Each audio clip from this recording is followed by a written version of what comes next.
Coming up on Bear News, local workers are making their voices heard downtown, and we have the story. It's important to recognize and change things. A cultural center on campus will have a new name.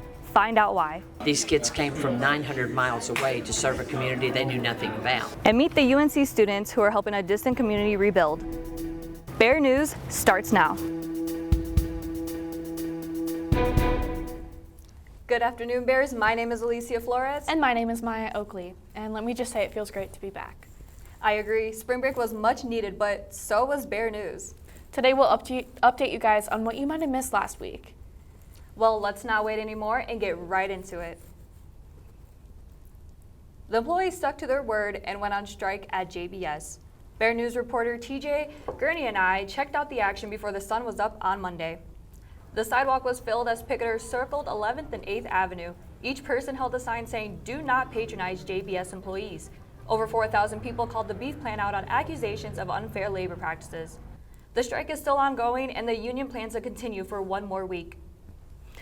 And on to more powerful moments, allegations made against civil rights activist Cesar Chavez have come to light. Now students on campus are taking the time to recognize the importance of change in the community. I think that it's important to recognize and change things. Several women have brought forward with sexual assault claims about Chavez 30 years after his death. One of the women is co-founder of the United Farm Workers, Dolores Huerta. The controversy has caused hundreds of establishments to reconsider his legacy, and UNC is one of them. Plans are already underway to rename the Cesar Chavez Cultural Center, and it was announced last week. Change has to happen, and the only way for change to happen is to acknowledge that people in the past have made mistakes.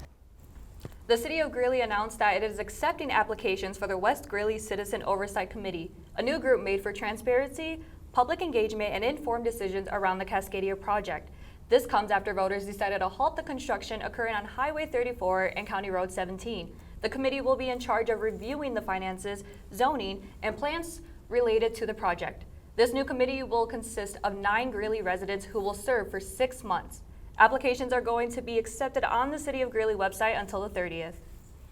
And more changes are happening in Greeley.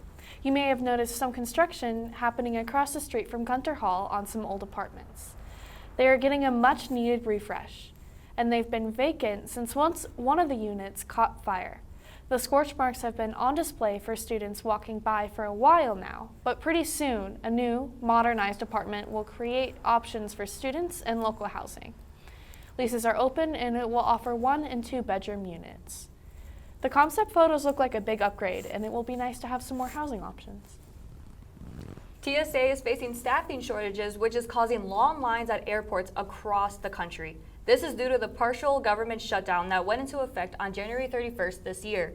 Hundreds of workers have called out while others have quit, causing the abnormally long lines that have taken up to 8 hours to get through. President Trump has decided to send ICE agents to airports for assistance. He wrote in a Truth Social post saying, "I will move our brilliant and patriotic ICE agents to the airports where they will do security like no one has ever seen before, including the immediate arrest of illegal immigrants who have come into our country. Only time will tell if the deployment of ICE in airports will hurt or help with the government shutdown." A flight carrying Initial numbers indicate that 41 passengers and crew were transported to the hospital, as well as the ARF officers. At this time, we understand that 32 have been released, but there are also serious injuries. A flight carrying 70 passengers hit a fire truck in a runway while landing at LaGuardia Airport in New York last night. Air traffic was repeatedly telling the fire truck to stop.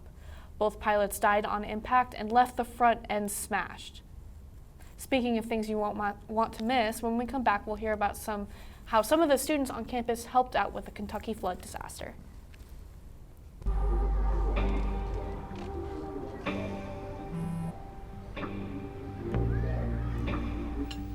I don't know why you're so sad. You've got a roof over your head. Bro, you gotta stop with that depression stuff. Escúchame. En En esta casa, los hombres no lloran.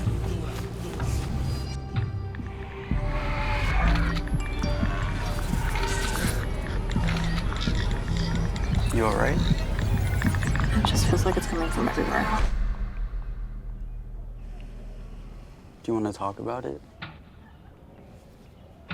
Thanks for hearing me out, bro. Appreciate it. You can talk to me if you're feeling sad. Whenever you need to talk, I'm here, okay?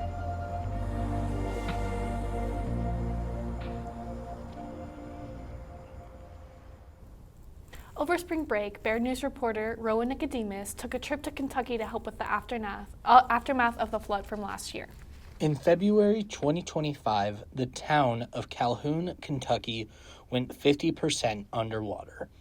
And this past week, 33 UNC college students gave up their spring break to help those who were affected by the flood. Well, first of all, I just want to ask you, what are you taking home?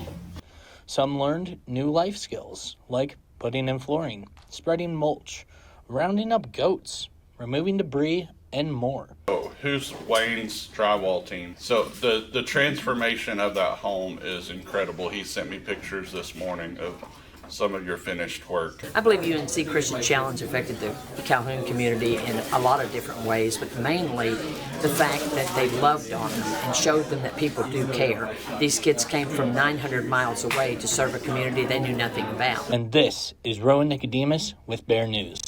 Rowan, good work to you and your friends. Well, this year, Colorado has been facing a hot winter with unseasonably warm temperatures and lack of snowfall. Resources have begun to dwindle.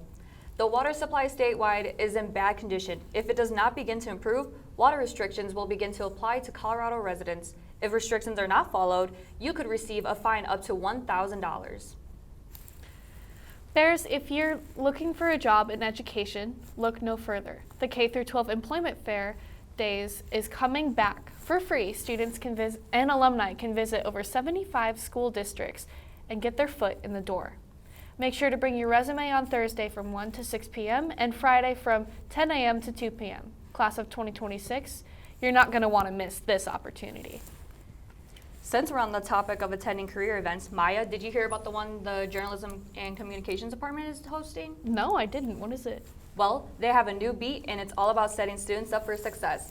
On April 1st, from 4 to 6 p.m., students can head over to Candelaria to enjoy a look into the future with the 360 Full Circle career event. In room 1120, students can experience mock interviews, an internship gallery, and even play a game of Faculty Jeopardy. Bears, this is your chance to network with alumni and student leaders, so make sure you stop by.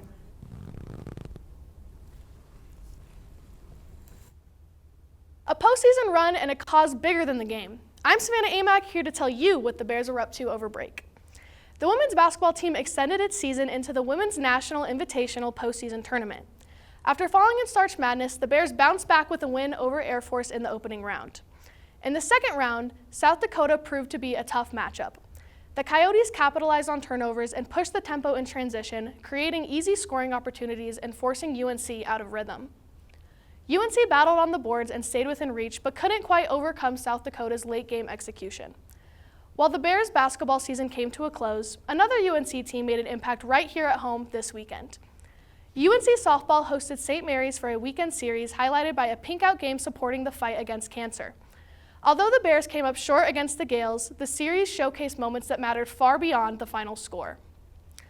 From postseason basketball to meaningful moments at Gloria Rodriguez Field, UNC athletics is ramped up for the spring. Now, let's head back to Alicia and Maya. Thank you, Savannah. And if you have a knack for movies, you might have caught the Oscars over break. This year's Academy Awards Best Picture race showcases the industry's positive shift towards equal appreciation within the arts. Held March 15th, the 2026 Oscars broke new ground as Autumn Duraheld Archipelago became the first woman in history to win Best Cinematography for her work on Sinners. Awards for the horror blockbuster hit didn't stop there, as Michael B. Jordan took home his first Oscar for Best Leading Actor. Sinners snagged 2 more Oscars before the night was over, but competitor one battle after another came out on top as 2026 Best Picture winner to round out its night of 6 total wins. So, Maya, did you watch the Oscars? I watched a little bit of it, and I really enjoyed what I saw. Oh, nice. Well, thank you guys so much for tuning in to Bear News, and we will see you with one more on Wednesday. Bye, guys.